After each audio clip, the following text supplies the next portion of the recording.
আমাদেরকে যেমন খুশি পিটাবেন, সেই দিন শেষ। এবার ফুটবলের পালা না, এবার আলেমরা প্লেয়ারের দায়িত্ব নিয়ে বাংলাদেশের জনগণকে সাথে নিয়ে আমরা গোলপোস্টের কাছে গিয়েছি। এবার গোল করি, বাংলাদেশের মানুষের বিজয় তাদের হাতে আমরা তুলে দেব। আপনাদেরকে ইতিমধ্যে জানিয়ে দেওয়া হয়েছে মোল্লার কাজ শেষ, এখন সিন্নি শুধু পালা। আর এবার আমরা বলতে চাই, যদি সিন্নি খেতে হয় তাহলে মোল্লাকে চিনি সিন্নি খেতে হবে, মোল্লা বাদ দিয়ে আর কাউকে সিন্নি খেতে দেওয়া হবে না। কেন জুলাই সনদে মাদ্রাসা শিক্ষক ছাত্র আলেমদেরকে স্থান দেওয়া হলো? মনে রাখবেন, আল্লাহ যাকে উপরে তুলবেন, পৃথিবীর সব মানুষ মিলে যদি চেষ্টা করে তাকে নিচে নামাতে পারবে না। যার ওসিলায় সিন্নি খাইলি মোল্লা চিনলি না।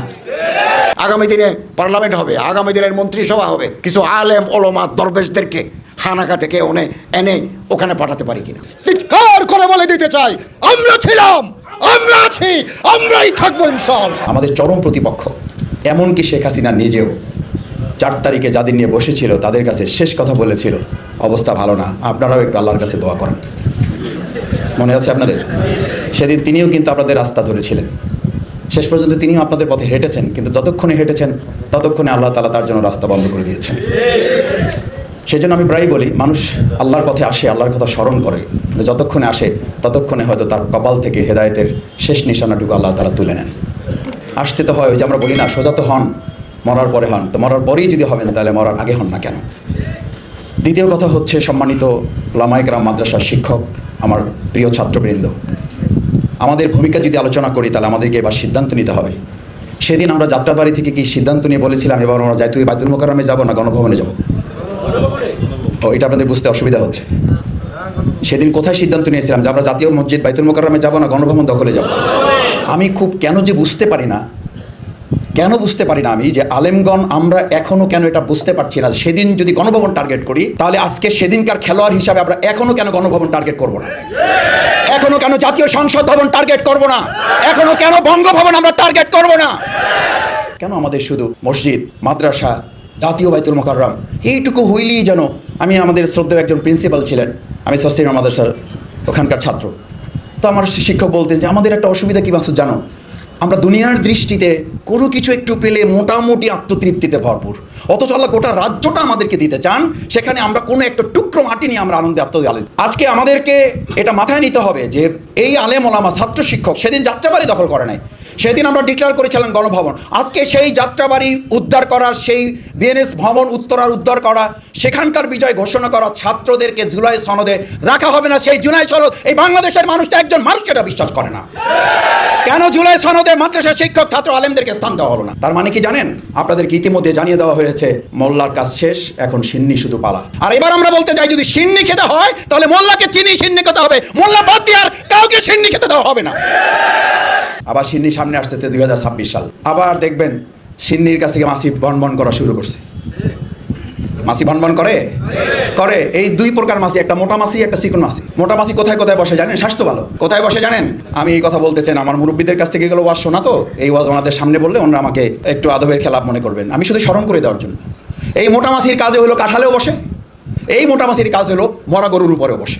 কখন মোটা এই মাসিটা আপনার এই কাঁঠালের উপরে বসে আর কখন মরা গরুর উপরে বসে, মরকুর উপরে বসে, এই বোধ শক্তি যদি এদের আলেমরা আমরা কেউ আবার ভুলে যাই, তাহলে শেখ হাসিনার সাথে বাইতুল মোকাররমের ইমাম যেমন পালিয়েছে, ভবিষ্যতেও সেই তথাকথিত আলেমদেরকে আবার রাস্তা খুঁজতে হবে পালাবার। আমি বিশ্বাস করি আজকের সেমিনারের সেই বোধ শক্তি উপলব্ধি এখান থেকে আমাদেরকে নিয়ে যেতে। শেষ কথা, সম্মানিত উপস্থিত সুধী মণ্ডলী, আজকে আমরা এখানে যারা আসছি, আমাদেরকে দেখবেন সব প্রোগ্রাম হয়, জাতীয় প্রোগ্রাম, বিভিন্ন গুরুত্বপূর্ণ প্রোগ্রাম, সেখানে আপনাদের উপস্থিতি নাই, মিডিয়াতে আপনাদের উপস্থিতি নাই।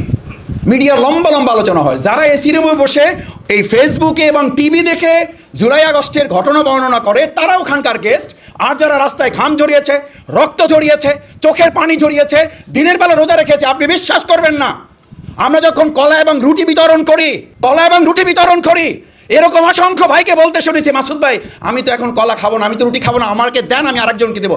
কেন খাবেন না? বলছে মাসুদ ভাই আমি তো রোজা রেখে এসেছি। আপনি বলতে পারেন জুলাই আগস্টের গণঅভ্যুত্থানে এরকম অন্য কে কারা রোজা রেখে রাত্রে তাহাজ্জুদ পড়েছে আর কাবার গিলাফ ধরে দোয়া করার পর তারপরে আন্দোলনে এই ভূমিকা পালন করেছে? কারা তারা? তাদের বাদ দিয়ে আপনি মিডিয়া চালান, তাদের বাদ দিয়ে আজকে আমাদের অন্তর্বর্তীকালীন সরকার চলতে চান। যদি চলতে চান, জুলাই আগস্টের যে ভুল হয়েছে তার চেয়ে কয়েক গুণ মূল্য দিয়ে আবার আলেম সমাজকে নিয়ে এই বাংলাদেশ পরিচালনার সিদ্ধান্ত নিতে হবে। তার আগেই এই আলেম সমাজ, ছাত্র, মাদ্রাসা সবাইকে সমান মূল্যায়ন না, ন্যায্য মূল্যায়ন করতে হবে। এবারের ঘোষণা, আমরা এবার আর ফুটবল না, এবার আমরা প্লেয়ার। আমাদেরকে যেমন খুশি পিটাবেন, সেই দিন শেষ। এবার ফুটবলের পালা না, এবার আলেমরা প্লেয়ারের দায়িত্ব নিয়ে বাংলাদেশের জনগণকে সাথে নিয়ে আমরা গোল পোস্টের কাছে গিয়েছি। এবার গোল করি, বাংলাদেশের মানুষের বিজয় তাদের হাতে আমরা তুলে দেব। সেই প্রত্যাশা ব্যক্ত করে সেটার জন্য প্রস্তুতি গ্রহণ করার উদাত্ত আহ্বান জানিয়ে আমরা গোল পোস্টের কাছে গিয়ে যেন আর এটা না বলি আমরা সুন্দর দেখতে ফুটবল ভাই, যা পারেন করেন, মারেন আমাদের দিয়ে গোল দেন। এবার আমাদের দিয়ে গোল দিতে বলবো না, এবার বলবো আমরা গোল দিতে এসেছি, এবার আমরা গোল দেবো ইনশাআল্লাহ। আল্লাহ আমাদের কবুল করুন। আজকে আমি যাদের সামনে কথা বলছি তাদের ব্যাপারে ১৫০০ বছর আগে আল্লাহ কোরআনুল কারিমে বলে দিয়েছেন, হাল ইয়াস্তাবিল্লাযীনা ইয়ালামুনা ওয়াল্লাযীনা লা ইয়ালামুন। আমরা সেই মন্ত্রে উজ্জীবিত হয়েছি। সূরা তাওবার ১১১ নম্বর আয়াতে যেমন করে আল্লাহ বলেছেন, ইন্নাল্লাহা ইশতারা মিনাল মুমিনিনা আনফুসাহুম ওয়া আমওয়ালাহুম বিআন্না লাহুমুল জান্নাহ। আল্লাহ রাসূল ১৫০০ বছর আগেই বলে গিয়েছেন, খায়রুকুম মান তাআল্লামাল কুরআনা ওয়া আল্লামাহু।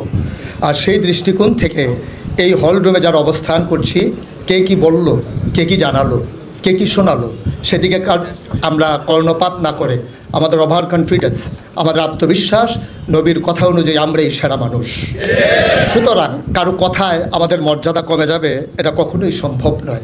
শুধু আজকে নয়, শুধু ৩৬ জুলাই নয়, শুধু ২৪শে নয়, এই পৃথিবীতে অবদান রেখেছে উলামায়ে কেরাম। এই পৃথিবীকে সভ্যতার আসনে আসীন করে দিয়েছে উলামায়ে কেরাম। সেই ১৫০০ বছর আগে আয়ামে জাহিলিয়াতকে দূর করে দিয়ে হেরার রশ্মি দিয়ে আলোয় উদ্ভাসিত করে দিয়েছিলেন, গোটা পৃথিবীকে রাঙিয়ে দিয়েছিলেন নবী মুহাম্মদুর রাসূলুল্লাহ সাল্লাল্লাহু আলাইহি ওয়াসাল্লাম।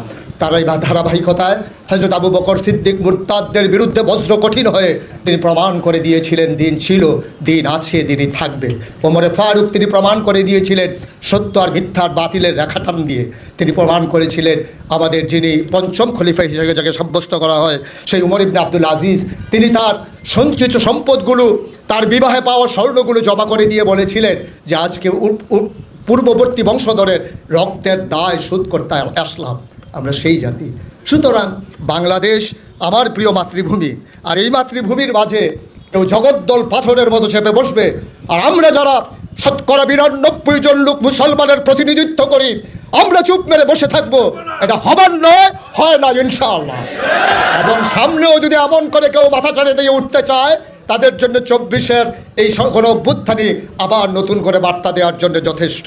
শুধু আজকে এই ছাত্র জনতাকে, ওলামায়ে কেরামকে মনে করিয়ে দিতে চাই, যেমন কবি ফররুখ মনে করিয়ে দিয়েছিলেন, কত যে আধার পর্দা পাড়ায় ভোর হলো জানি না তা, নারঙ্গী বনে কাঁপছে সবুজ পাতা।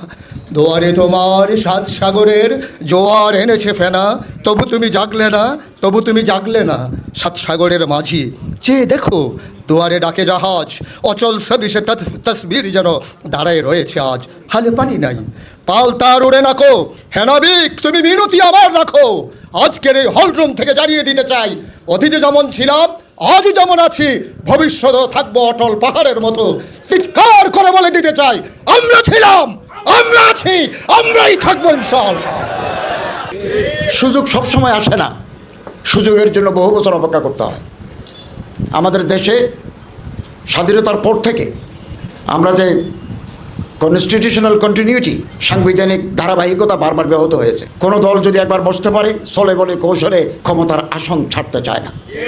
ফলে ৫৪ বছরে আমার এই দেশে গুড গভর্নেন্স, সুশাসন, রুল অফ ল, আইনের শাসন, একটা কল্যাণ রাষ্ট্র প্রতিষ্ঠার যে আমাদের লালিত স্বপ্ন, বারে বারে এটা ব্যাহত হয়েছে। এবং এই যে সুযোগ, বহুদিন পরে মানুষ তার পছন্দের প্রার্থীকে ভোট দেওয়ার একটা অবারিত সুযোগ আসছে। এবং আমরা যদি ঐক্যবদ্ধ না থাকি, কাছাকাছি না আসি, তাহলে আগামী দিনে মহাবিপর্যয়ের জন্য আমাদের তৈরি থাকতে হবে। এক হো মুসলিম হারামকে পাশা বানিয়ে কে লিয়ে নাই লেকি সাহিল সে লেকর তাবহাকে কাশগর। চারিদিকে আমাদের শত্রু। এখন আলেম ওলামা হতে পারে, আমি এক মাদ্রাসার ছাত্র, আপনি আরেক মাদ্রাসার হতে পারে, আপনি এক পীর সাহেবের মুরিদ, আমি আরেক পীর সাহেবের হতে পারে, আপনি একটা পলিটিক্যাল প্ল্যাটফর্মের, আমি আরেকটা পলিটিক্যাল প্ল্যাটফর্মের, কিন্তু আমার এবং আপনার মধ্যে বিরাট মিল আছে, সাদৃশ্য আছে। আমার আল্লাহ আপনার আল্লাহ, আমার নবী আপনার নবী, আমার কিতাব আপনার কিতাব, আমার কেবলা আপনার কেবলা, এক এবং অভিন্ন। মনে রাখবেন, আল্লাহ যাকে উপরে তুলবেন, পৃথিবীর সব মানুষ মিলে যদি চেষ্টা করে তাকে নিচে নামাতে পারবে না। আর আল্লাহ যাকে ফেলে দিবেন পৃথিবীর সব মানুষ চেষ্টা করেও তাকে উপরে তুলতে পারবে না। লা ইয়ানফাউ ওয়া লা ইয়াদুররু, আল্লাহর ইচ্ছায় সফল হবে। অতএব আমাদের একটা লক্ষ্য আছে। আজকে আমি উপদেষ্টা, 22 জন উপদেষ্টার মধ্যে একজন মাদ্রাসার ছাত্র উপদেষ্টা। আমি আজীবন মাদ্রাসার ছাত্র। এমনকি আমি উপদেষ্টা, আমি একটা মাদ্রাসায় তিরমিজি শরীফ পড়াতাম, ইন্টারন্যাশনাল ইসলামিক ইউনিভার্সিটিতে আমি শিক্ষকতা করতাম, এবং তাকমিল হাদিস 1975 ইংরেজিতে আমি বুখারী পড়ছি। 83 সনে MA পাস করছি, 2006 সালে PhD করছি চট্টগ্রাম বিশ্ববিদ্যালয় থেকে। তো এই যে উপদেষ্টা হওয়ার পরে গেছি, আমি আমার মাদ্রাসায় তিরমিজি আবওয়ালের দরস দিয়েছি। এবার কিতাবুল লেবাস ছাত্রদেরকে বলছি যে চলো তোমাদের একটু পড়াই। তো আমরা আজীবন মাদ্রাসার ছাত্র। আমাদেরকে বলে যে হুজুর মাথায় একটা ফু দেন, ফু নিতে চায়, ভোট দিতে চায় না। 54 বছরের ইতিহাস, ভোটের কত % ভোট ইসলামপন্থীদের বাক্সে পড়েছে একটা তথ্য নেন তো। হতাশাব্যঞ্জক। এগুলো বারবার আমরা নিজেরা একে অপরের বিরুদ্ধে লেগেছি। আমাদের শত্রু যারা, তারা ঐক্যবদ্ধ এবং অভিন্ন। আমরা যারা হামদিল, হামফিকির, হামমাশরাব, হামদামাক, আমাদের মধ্যে বিভাজন এবং আমাদেরকে আলাদা আলাদা করে ফেলার জন্য, ডিভাইড অ্যান্ড রুল করার জন্য শত্রুরা তৎপর। অতএব জুলাই বিপ্লবে যেভাবে মাদ্রাসার ছাত্র ওলামায়ে কেরামগণ ঐক্যবদ্ধভাবে এগিয়ে এসেছেন, আগামী দিনেও অভ্যুত্থান শেষ নয়, বারে অভ্যুত্থান করতে হবে, শেষ নয়। যতদিন আমাদের অভিষ্ট লক্ষ্যে আমরা পৌঁছতে পারি নাই, ততদিন আসুন না মানুষকে ভালোবাসি। আল্লাহ তাআলা আমাদের সবাইকে আমাদের অন্তর বড় করার বৃহত্তর পরিসরে আমরা যে আদর্শ লালন করি, সে আদর্শের অনুবর্তী হয়ে আমরা একটা কল্যাণ রাষ্ট্র, একটা ওয়েলফেয়ার স্টেট আমরা প্রতিষ্ঠা করতে পারবো। এটা হবে দুর্নীতিমুক্ত, এটা হবে বৈষম্যমুক্ত। আগামী দিনে পার্লামেন্ট হবে, আগামী দিনের মন্ত্রিসভা হবে। কিছু আলেম ওলামা দরবেশদেরকে হানাকা থেকে এনে ওখানে পাঠাতে পারি কিনা, তাহলে নতুন ইতিহাস তৈরি হবে। জাতির বিরাট প্রত্যাশা আলেম এবং মাদ্রাসার ছাত্রদের কাছে। আমি আশা করব আপনারা এই প্রত্যাশা পূরণে এগিয়ে আসবেন। পৃথিবীতে গণ অভ্যুত্থান, গণবিপ্লব অনেক কিছু হয়েছে, কিন্তু হাসিনার মতো তল্পা সহকারে মামু বাড়ি, শ্বশুর বাড়ি, নিজের বাড়ি গেছে, এরকম ইতিহাস পৃথিবীতে 1000 বছরের মধ্যে দ্বিতীয় আরেকটা নাই। তাহলে যেই স্বৈরাচারী শাসক যত বড়, তার পতন হয় তত বড়। দুই কথার এক কথা শেষ। আর এক কথা হলো, যার ওসিলায় সিন্নি খাইলি মোল্লা চিনলি না। এখন নতুন বিপ্লবীদেরকে দেখা যায় কই মাছের মতো উজাইতেছে। এদেশের সকল বিপ্লবে এদেশের আলেম ওলামা, এদেশের মাদ্রাসার ছাত্ররা বুকের তপ্ত তাজা রক্ত ঢেলে দিয়ে আন্দোলন করেছে। যাদের জন্য ক্ষমতা পেয়েছো, যাদের জন্য পার্সেন্টেজ পাচ্ছ, যাদের জন্য এমপি, যাদের জন্য উপদেষ্টা হয়েছো, যাদের জন্য তোমরা নেতা হয়েছো, আজকে তাদেরকে তোমরা চিনো না। কাঠের চশমা পরেছো, তোমাদেরকে চুরি পরে এদেশ থেকে মামু বাড়ি, দিল্লি অথবা পিন্ডি চলে যাওয়া উচিত। এদেশের প্রত্যেকটা আন্দোলনে আলেমদের ভূমিকা ছিল, মাদ্রাসার ছাত্রদের ভূমিকা ছিল। আমরা তাদের মধ্যে কোনো বিভাজন সৃষ্টি করতে চাই না।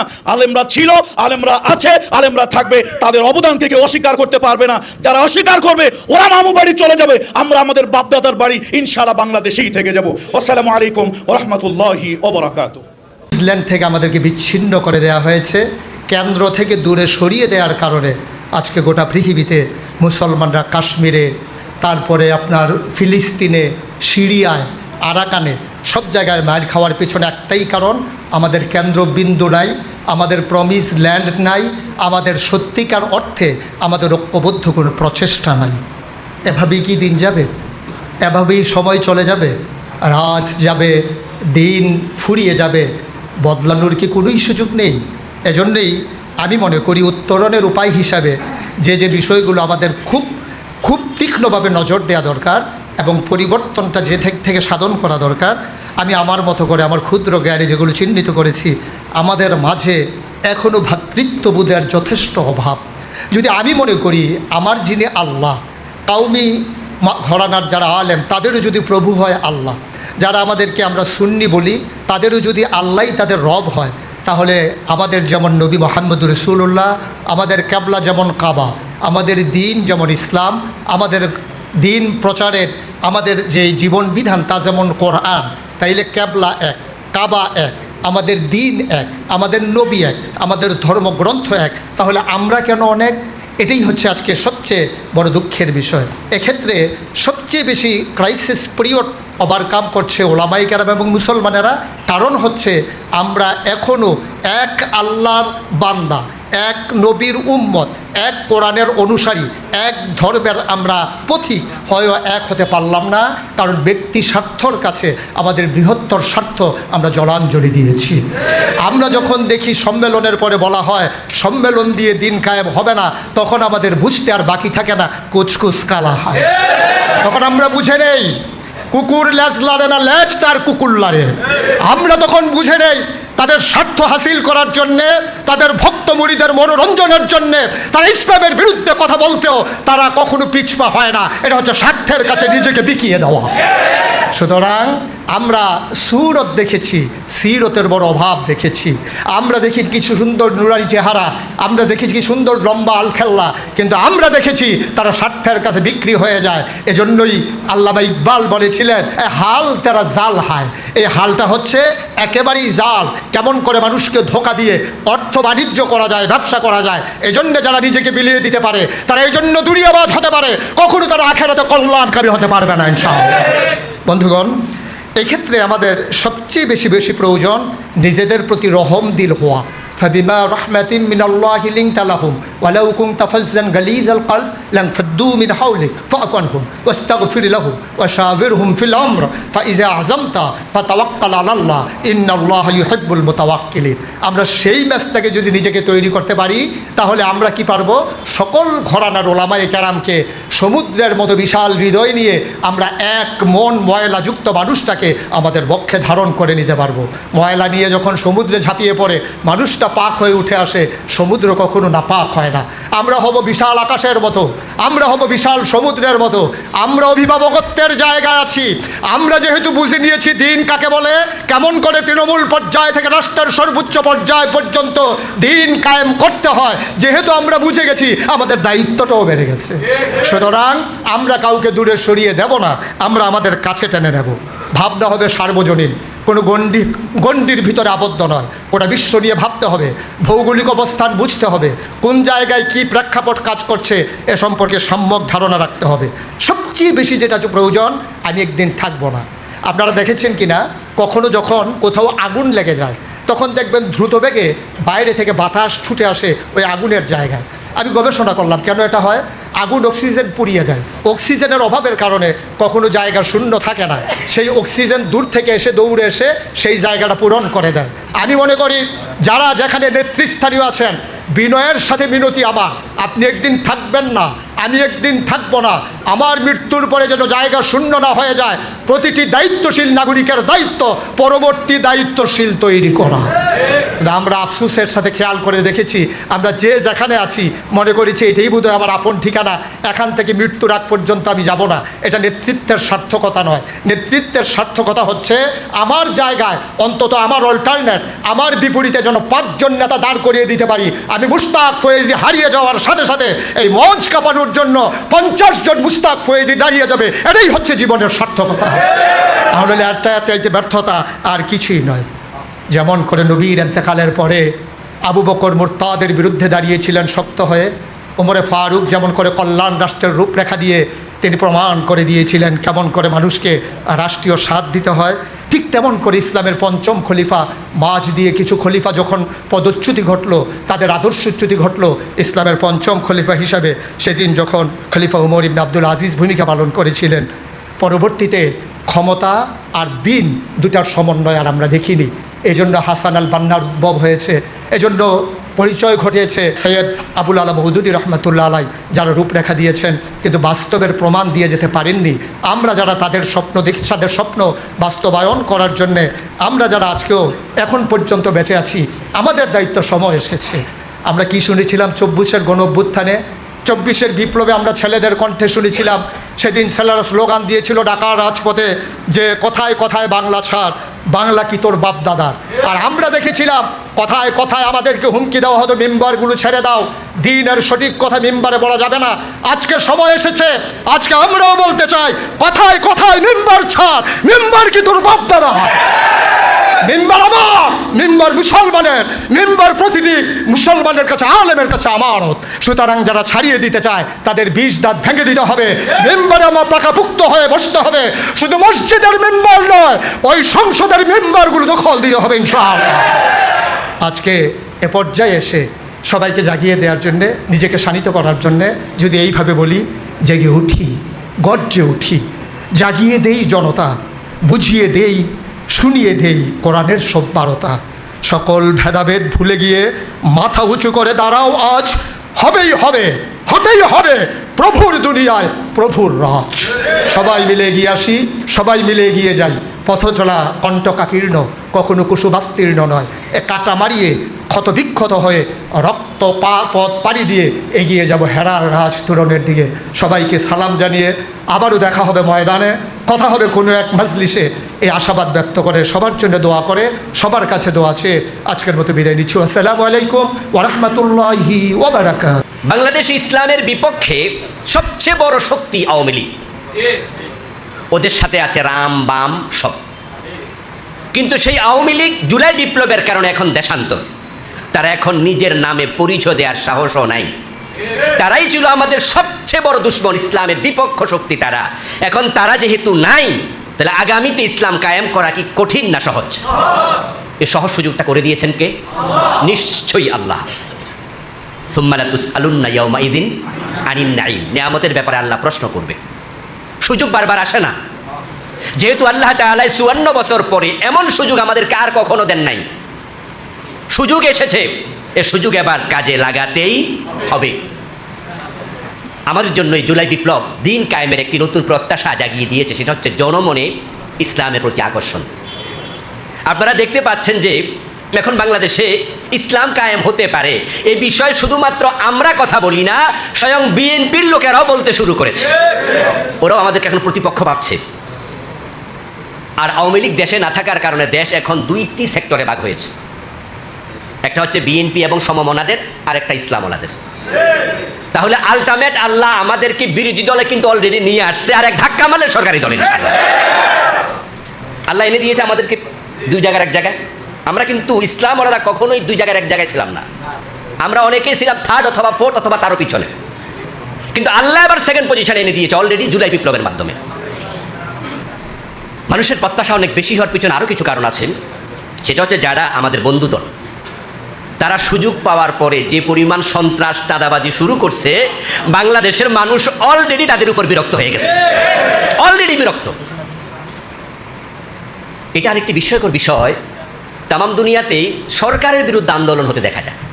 মানুষ সরকারের পদত্যাগ চায় বিভিন্ন দেশে বিভিন্ন কারণে, কিন্তু এবার সরকারে যাওয়ার আগেই বাংলাদেশের মানুষ তাদের পদত্যাগ চায় তাদের চারিত্রিক কারণে। গত কয়েকদিন আগে এনসিপির একটি প্রোগ্রাম ছিল শহীদ মিনারে। এনসিপির প্রোগ্রামে সেখানে ছোট্ট একটা বাচ্চা মেয়ে সাক্ষাৎকার নিচ্ছে, কোন একজন সাংবাদিক। ওই বাচ্চা মেয়েটা সাক্ষাৎকার দিতে গিয়ে বলল যে এনসিপির প্রোগ্রামে আমি এসেছি, আমার ভাই আমার সাথে আসছে বা মকাত্তিও আসছে, তবে আমি চাই জামাত ইসলামী ক্ষমতায় আসুক। মানুষের মুখের মাঝে আল্লাহ তাআলা এমন একটি জয় জয়কার অবস্থা তৈরি করেছেন, ইনশাআল্লাহ আমি স্বপ্ন দেখছি আগামী বাংলাদেশ ইসলামের বাংলাদেশ হবে। আর ইতিমধ্যে আপনারা শুনেছেন যে আমাদের বন্ধু দলের বর্তমানে সবচেয়ে সিনিয়র মোস্ট লিডার তিনি একটি বক্তৃতা দিয়েছেন, যে তিনি বলছেন যে আমাদের দল শরিয়া আইনে বিশ্বাস করে না। এই কথা শুধু বলে তিনি থামেননি, তিনি আরেকটি চমৎকার কথা বলেছেন। যেটা বলেছেন এটা ছিল কদর্যপূর্ণ কথা, যে তার দল শরিয়া আইনে বিশ্বাস করে না, এটা কুফরি, এটা খারাপ কথা, এটা কদর্য কথা। কিন্তু পরের কথাটা ভালো ছিল, সেটা হলো আরেক দল তো আছে ইসলাম চায়, শরিয়া চায়, তারা করুক না। তাহলে তিনি কিন্তু আলটিমেটলি বুঝাই দিলেন যে আরেকটা দল শরিয়া কায়েমের চেষ্টা করছে, তারা করুক। এর মানে হলো ইসলাম কায়েম হোক, আলটিমেট সাপোর্ট আল্লাহ তাদের অন্তরও দিয়ে দিচ্ছেন। আগে তো বলতো শরিয়া আইন প্রতিরোধ করা হবে, এখন বলছে ওরা করুক না। তাহলে রাস্তা তো ওরাও দেখাই দিচ্ছে। এখন আমাদের এক হতে দেরি কোথায়? কেন আমরা এক হব না? আমরা কাছে আসবো না? বাংলাদেশ জামাত ইসলামীর আমির ডাক্তার শফিকুর রহমান হাফেজাহুল্লাহ, তিনি অসুস্থ আছেন, আল্লাহ সুস্থ করুক, বলেন আমি। ওনার ডাইনামিক নেতৃত্ব এদেশের ইসলাম বিজয়ের পথকে আরও উন্মুক্ত করে দিয়েছে, আরও খুলে দিয়েছে, আরও উন্মুক্ত করেছে। আলহামদুলিল্লাহ, ওনার ভালোবাসার কারণে, ওনার ডাইনামিক লিডারশিপের কারণে এদেশের ইসলামী দলগুলো কাছাকাছি চলে আসছে। আমাদের এখানে ইসলামী আন্দোলনের যে দায়িত্বশীল কুমিল্লা মহানগরীর সেক্রেটারি, উনি এখানে আছেন, এনাম ভাই না? দেখেন যে ওনাদের দলের একজন লিডার, ভালো আলেম, মাওলানা রেজাউল করিম আবরার, আমার বন্ধু মানুষ, খুবই কাছের মানুষ। আমিরে জামাত আবরার ভাইয়ের কাছে পর্যন্ত ফোন করে, আবরার ভাই একাধিকবার আমাকে বলেছেন, ফখরুদ্দিন ভাইকেও বলেছেন। যার কারণে বাংলাদেশের ইসলামী দলগুলো এতটা কাছাকাছি এসেছে, আমরা আশা করছি নির্বাচনের আগে আমরা আরো কাছাকাছি আসব। আলেমরা এক হলে জালেমরা পালাতে বাধ্য হবে। আলেমরা এক হলে জালেমরা পালাতে বাধ্য হবে। কুমিল্লার ওলামাই হজরতের কাছে আমার অনুরোধ থাকবে, ইত্তেহাদের জন্য, ইত্তেফাকের জন্য আমরা সকলে এক হয়ে যাই। এবার আমরা কমপক্ষে এক হতে চাই, আল্লাহ সুযোগ দিয়েছেন। আমরা 54 বছর ইসলামের পক্ষে এরকম উত্থান আর কখনো দেখিনি, আলেমদের এক হতে দেখিনি। এবার যেহেতু আমরা কাছাকাছি আসছি, যতটুকু ছাড় দেয়া দরকার অতটুকু দিয়ে আমরা এক হতে চাই। আমরা একটা স্লোগান ঘরে ঘরে পৌঁছাতে চাই, মাসলাক যার যার, ইসলাম সবার। আপনি সুন্নি কিয়াম করেন, আপনি কিয়াম করুন, কিন্তু দিন কায়েমের ব্যাপারে আমার সাথে আসুন। আপনি কিয়াম করেন না, আপনি কিয়াম না করুন, দিন কায়েমের ব্যাপারে আমার সাথে আসুন। আপনি আলিয়া না কওমি, কিয়ামি না লা কিয়ামি, এগুলো আমরা পাশে ঠেলে রেখে মাসলাক আলাদা থাকবে, আল ইত্তেহাদ মাআল ইখতিলাফ, এই সূত্র সামনে রাখতে চাই।